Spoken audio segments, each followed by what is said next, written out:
ننګرهار کار او ټولنیزو چارو ریاست له لوري د ډاکار موسسې په تخنیکي او مالي همکارۍ چپرهار ولسوالۍ اړوند دولتي قریه کې د فني او حرفوي زده کړو مرکز پرانیستل شو. د پرانیستې په دغه مراسمو کې د کار او ټولنیزو چارو وزارت د کار معین مولوي محمد زاهد احمدزي وویل د هیواد په کچه هر کال 1000 کسان د بېلابېلو حرفو له زده کړو فارغېږي.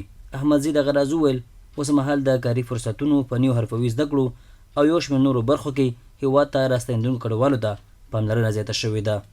خو موږ ډېره توجه چې دا د امیر المؤمنین حکم ده چې ډېره توجه حق اولیت به د مهاجرینو وي.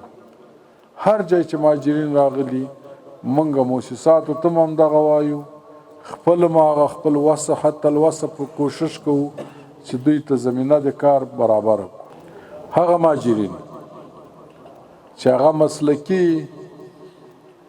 خاوندان دی او هنر د مسلکي تعلیم یې کړی، هغه هم لیست کړي دي په لسهاوو زرو چې هغه بیا مربوطو ادارو ته، هغه که د امارت ادارې که خصوصي سکتورونه او که مؤسسات ورمعرفي کوي چې دوی باید په کار وګمارل شي.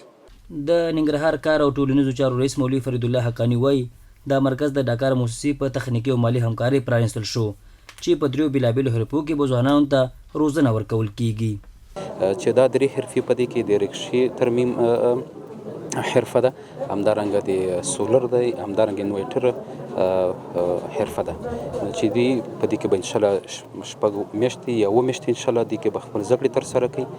ایمل خان چې کال وړاندې هیواد ته راستون شوی د دغه مرکز په پرانیسته خوښ دی. وایي په دغه مرکز کې به د یوې حرفې په زده کولو سره خپلې کورنۍ ته حلال نفقه پیدا کوي.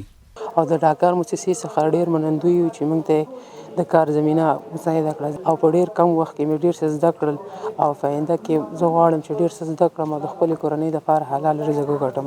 د یادونې وړ ده چې د ننګرهار کار او ټولنیزو چارو ریاست تر چتر لاندې د قطر هیواد سرې میاشتې ټولنې لوري هیواد ته راستنېدونکو یو شمېر بېوزله کډوالو سره د وړو کاروبارونو په موخه د وسایلو مرسته هم وشوه.